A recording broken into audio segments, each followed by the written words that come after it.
Oh, hey folks, how you doing? This is Paul. I'm back with you. I do have another channel up right now. It's called The Mindless Idiot 3. You can go ahead and go on that if you want and subscribe. And we will be going over there. I will phase that in gradually over the next week, okay? We'll still do videos here, but in a week it's going to go bye-bye, okay? Maybe 2 weeks at the most. Things continue to move forward. It is too depressing for me to do the news. I do not want to see it because I'm going to be reminded that in order to keep this job that I like, that, in other words, this isn't the greatest job in the world for pay.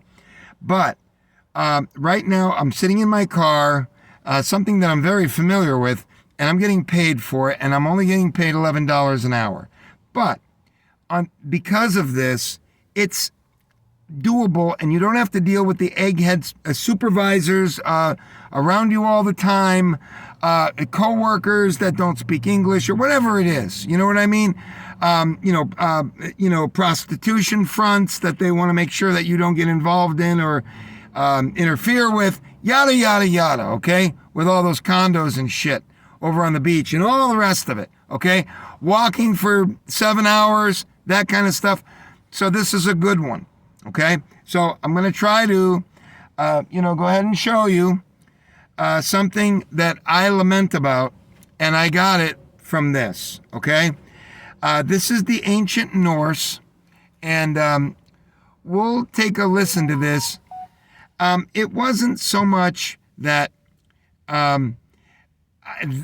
that I thought of it myself or that I'm taking it from them.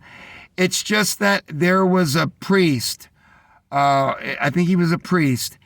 And the priest had figured out that it was only a matter of time before their church would be plundered and everyone would be killed from the Norse or the Vikings. And he had heard about it, and the churches just made perfect perfect victims for the Vikings, as they didn't even have to swing their axes hard. The churches basically did not fight. They really couldn't. So it was just a very easy kill and take whatever was necessary, and then off they went. If you understand what I'm saying, off they went. Folks, I got to turn on my car because it's hot. So I'm going to plug in my thing here so that it charges, and I hope I don't screw this up because I don't want to do the video over again. Yeah, let's put the air conditioning on, shall we? Let's put the air conditioning on, and then I can charge this one up at the same time, okay? Sorry about that. So in this documentary, it starts off and it says, not on this one, I don't think it's on this one, but it narrates. The narrator is saying, he's quoting and doing an imitation. It says, the Vikings have always been the strongest. There is no need to resist them. They are just like the weather or a force of nature.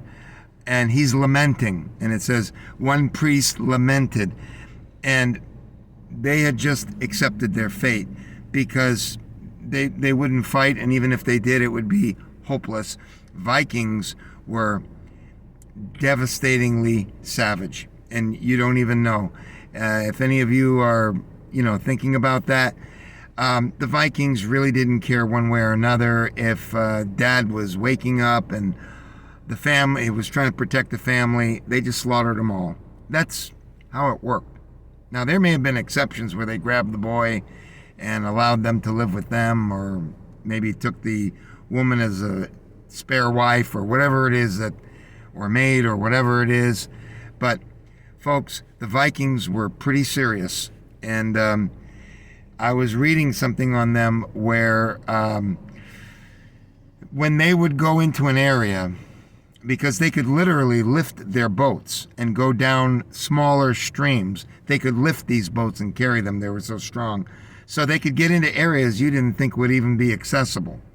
So when it was found out in places, I believe in Russia, and in that area of the world, probably Poland too, but in that area, once the Vikings came in, the first thing people did oftentimes that were nearby is they volunteered their daughters, the most attractive ones certainly, to the Vikings so that they would not be slaughtered.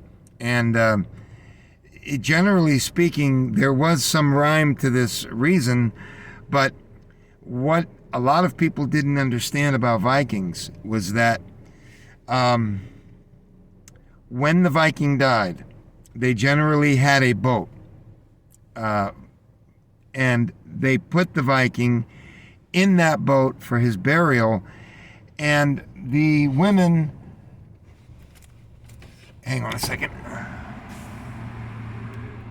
and the women were, I have to keep guard of these little things here, folks, sorry about that. And what it was expected for you to understand that this was a tragedy that words could not adequately describe, the death of a Viking, and there was no reason for the women to continue to live. I mean, everybody wanted to kill themselves anyway, because of the horrible, horrible event of this. And why would you want to live if this Viking died anyway? Why would you want to live anyway? Right? So, as it were, the wives were put into the boats with the dead husband, and they were burned. And that was not uncommon at all. And you have to look at it with their hubris, and that is, why in the world would you want to live anyway? Your Viking is gone. That man is gone. Why would you even consider living? Do you understand? I know it's hard for us to grasp this in our century, but that's exactly the way it was. So why don't I let you look at the Vikings or the Norsemen, okay? Let's have a look at it. The priests certainly did lament, especially the ones that were near water. They were finished because the Vikings would come in quietly, and that's it, okay? Let's have a watch of this, shall we?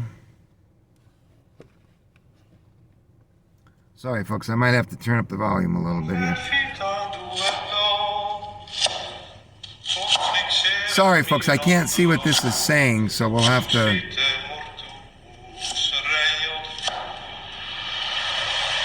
I hope this isn't some sort of pussy-down version that's going to show what they eat and how wonderful they were. I'll have to read this to you. Oh no, this year, dire portents appeared over this app is being used full screen. I don't know what this is saying. They consisted of immense whirlwinds and flashes of lightning. Sorry, folks, I don't know how to navigate this phone yet. It's brand new, so I'll put this back on, and I'll have to give it to you in the smaller frame because I don't know what I'm doing, okay? Let's see if we can move this forward. Okay. Eastern Europe, the blackest hour of the Dark Ages was about to strike. Yep.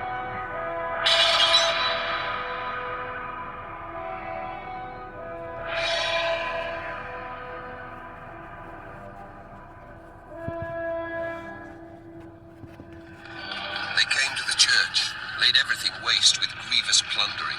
So I told you. Trampled the holy places with polluted feet, dug up the altars and seized the treasures. They killed some of the brothers. Some they took away with them in fetters, and some they drowned in the sea.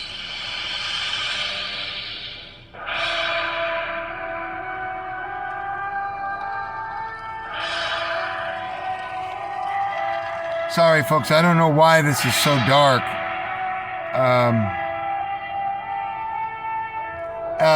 It's not so important. It's just listen. We're not going to take this on for too much longer. This may have been the one that I watched and that I lament. Those are the boats.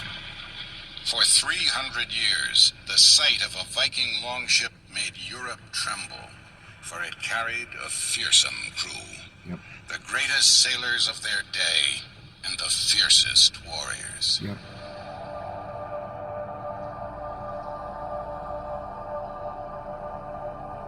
From the lands now called Norway, Sweden, and Denmark, young men sought their fortune at sea.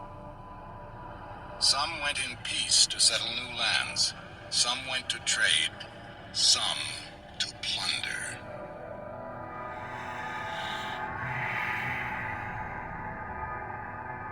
In their sagas, Norse poets recorded and embellished the exploits of these seafaring warriors. Men like Olaf the Stout, Ivar the Boneless, Eric Bloodaxe, and Thorfinn the Skull Splitter. And an especially cruel Viking called Egil Skallagrimsson, whose exploits have been handed down across 1,000 years.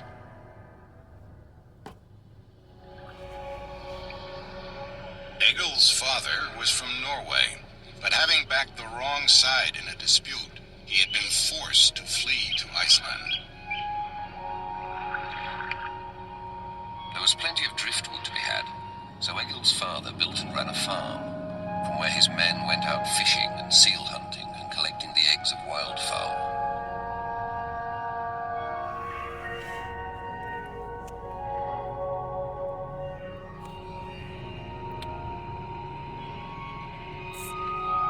Egil was born around 900 AD and raised in a small village.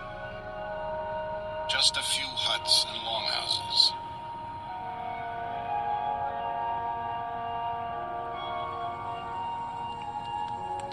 With his family, he lived in one or two windowless rooms, the air hazy with smoke, the walls blackened with soot. An Arab trader from a more civilized land was shocked by some of the Viking customs he witnessed. This ought to be interesting. Anyone who slaughters an animal by way of sacrifice has a pole outside his house and hangs the sacrificed animal there. I have never heard such horrible singing. It's like a growl coming out of their throats, like the barking of dogs, only much more beastly. If a weak child is born there, it's thrown into the sea to save bringing it up. Egil was by no means a weak child. Like other boys, he played at war and watched in awe as his elder brothers and his father went off each spring to adventures Egil could only imagine and envy. It soon became obvious that Egil was going to be just as black-haired and ugly as his father. By the time he was 3 years old, he was as big and strong as a boy of 6 or 7 years. When it came to playing with the other lads, he was a hard one to handle. The saga records that at the age of 6, Egil lost a competition to a boy called Grim. And he The killed him. humiliation was unbearable. Killed him. He ran up to Grim and drove the axe into his head right through to the brain. His mother said that Egil had the makings of a real Viking, and it was Right. obvious that as soon as he was old enough, he ought to be given fighting ships. Absolutely.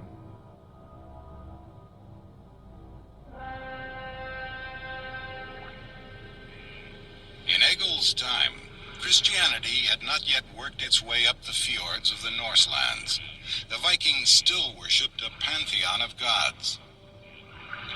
Thor rode with the thunder in the sky, and Freya brought fertility to the land.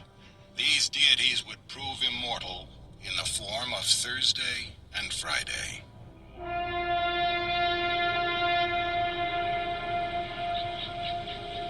Warriors charged into battle, shielded by Odin, god of war.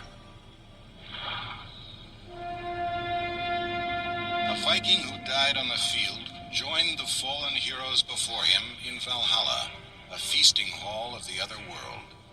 There he would celebrate his deeds on Earth until the day when he would fight and die alongside the gods in mankind's final battle.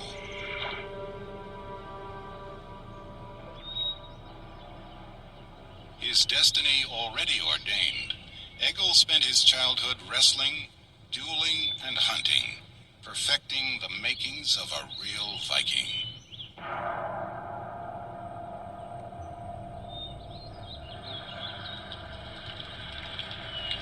Egil impatiently awaited the first sign of spring and the chance to go to sea in a longship and go raiding.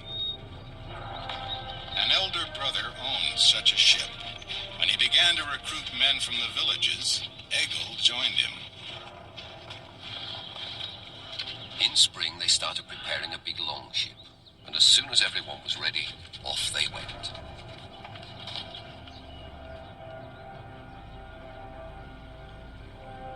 The skill of every warrior would be tested anew in the months at sea. Young Egil himself was embarking on a voyage that would change his life. The word Viking means men of the inlet. As boat builders, these men were unrivaled. They had a very low draft. They could float in 7, 8, 10 inches of water. By Well, late in the 8th 15, century, 18 when inches the of water. Vikings swept down upon the monks at Lindisfarne, the Scandinavians had developed a craft that would change history. Yeah, those boats were unbelievable.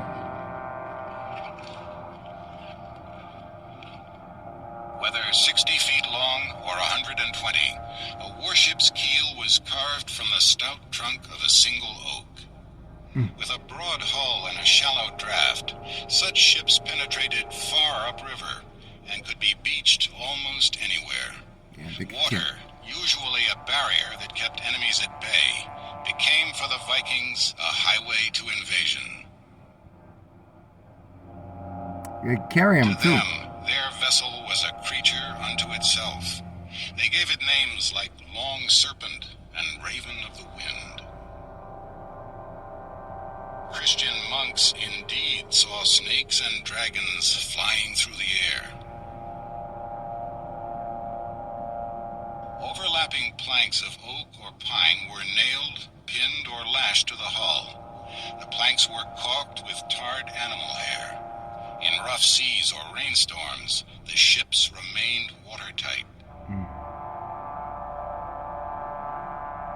Under sail, these ships could make 10 knots. It's astonishing. That's fast. That's like 11 and a half Against the miles swift an hour. longship, there was no defense, for the Vikings had mastered not only the element of water, but of surprise. Yeah. Anything near the ocean A is French finished. monk lamented, The Vikings overrun all that lies before them, and none can withstand them. before long, Egil had risen to command his own ship. Once There it in is. command, they went plundering that summer in the Baltic. So there you have it. I won't play any more for you. That was the quote. The one priest lamented that the Vikings were it. There was nothing you could do to stop them. And that's exactly what we got going on here. And we won't do the news. It's too depressing right now. I will be back later when I get off work, and we will do the news. And I thank you for being here. And don't forget, I will be going in the next 2 weeks for sure. Within 10 days to 2 weeks, we will be going to the Mindless Idiot 3 channel, which is already up. So feel free to go and subscribe. Okay? We'll get to it soon enough. God bless all of you people that have made life more bearable for me. Okay? Thank you. Bye-bye.